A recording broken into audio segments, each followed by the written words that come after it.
Bonjour, aujourd'hui nous allons parler du Tesoro, Tejon, Teron, comme vous voulez, si vous voulez dire en version espagnole.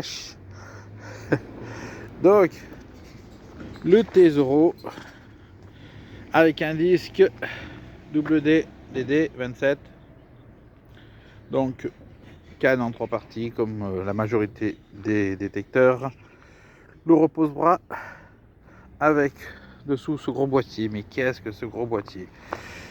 Donc, c'est le boîtier des piles. Vous ouvrez ici. Si j'attrape au bon endroit, au lieu d'attraper, voilà. Vous avez 2 piles de ce côté-là, 2 piles de l'autre côté. Alors après, vous avez plein de boutons. Alors, ça, c'est pas la même. Vous avez déjà un bouton là-dessous. Donc ça, c'est le boîtier Z-Link parce que j'utilise avec un casque sans fil. Ça n'a rien à voir avec le modèle de l'appareil. Donc vous avez plein de boutons, comme je disais. Vous avez celui-ci. Donc quand vous allez vers l'avant, vous passez en tout métaux. Quand vous revenez, vous revenez en mode discrimination. Et en même temps, si vous s'appuyez, ça vous fait votre pinpointer.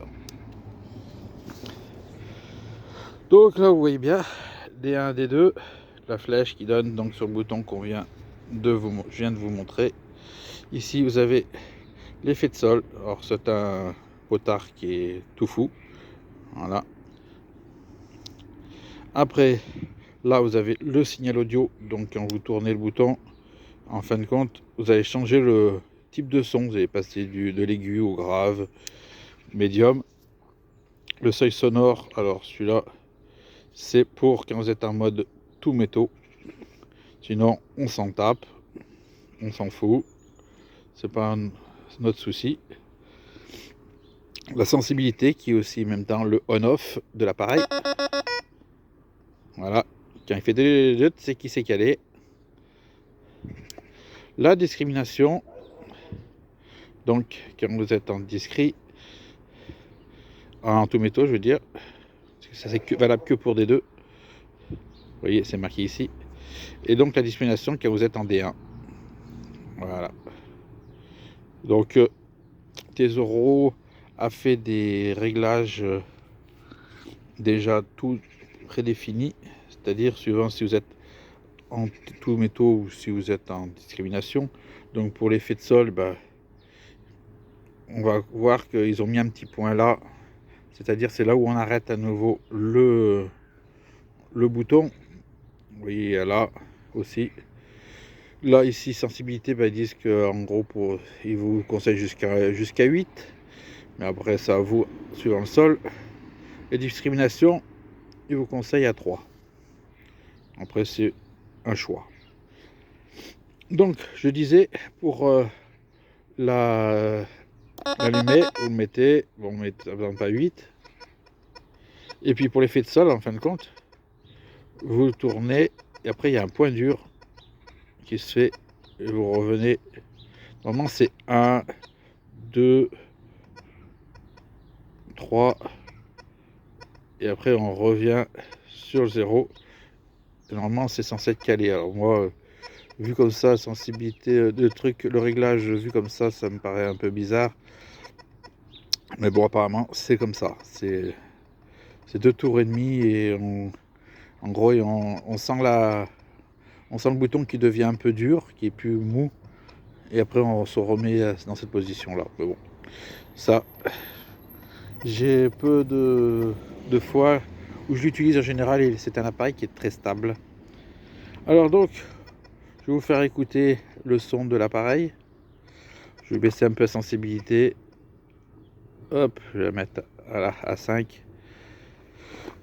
C'est parti. Alors, je le cale pour éviter qu'il se la figure.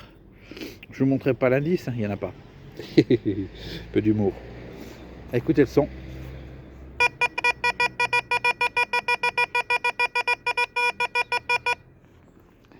Donc ce que je disais, c'est que si vous tournez ce bouton là, ne serait-ce que comme ça, vous allez voir que le son va déjà changer.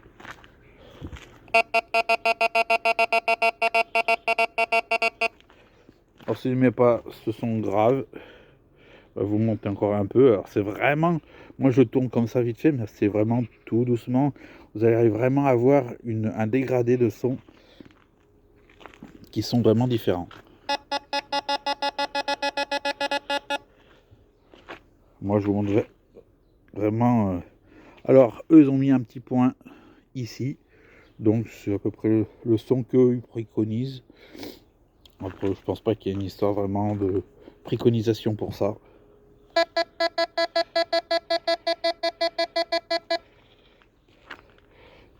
Et donc si vous mettez à fond, ou presque à fond on va dire, et à fond fond fond, voilà.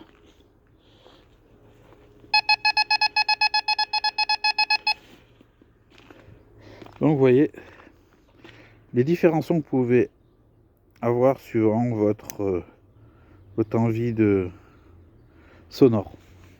Donc il n'y a pas grand chose à vous raconter, hein, et puis il faut vous faire écouter le P-Pointer, mais bon, ça apporte pas grand chose. Hop. Allez, P-Pointer.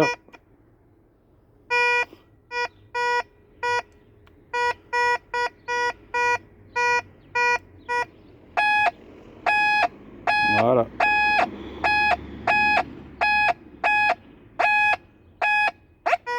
Voilà, donc sur ce, bah, on va pas dire grand chose de plus, hein. C'est un appareil très simple. Si vous cherchez à en acheter un, vous ne trouverez plus neuf parce que la marque n'existe plus. Par contre, si vous décidez d'en acheter un, donc ce sera d'occasion, et je pense que vous ferez une bonne affaire parce que c'est une machine qui marche super bien. On sait très bien que la marque Tesoro faisait de super bonnes machines. Voilà, dommage qu'ils aient fermé. Allez, sur ce, je vous dis à plus. Ciao.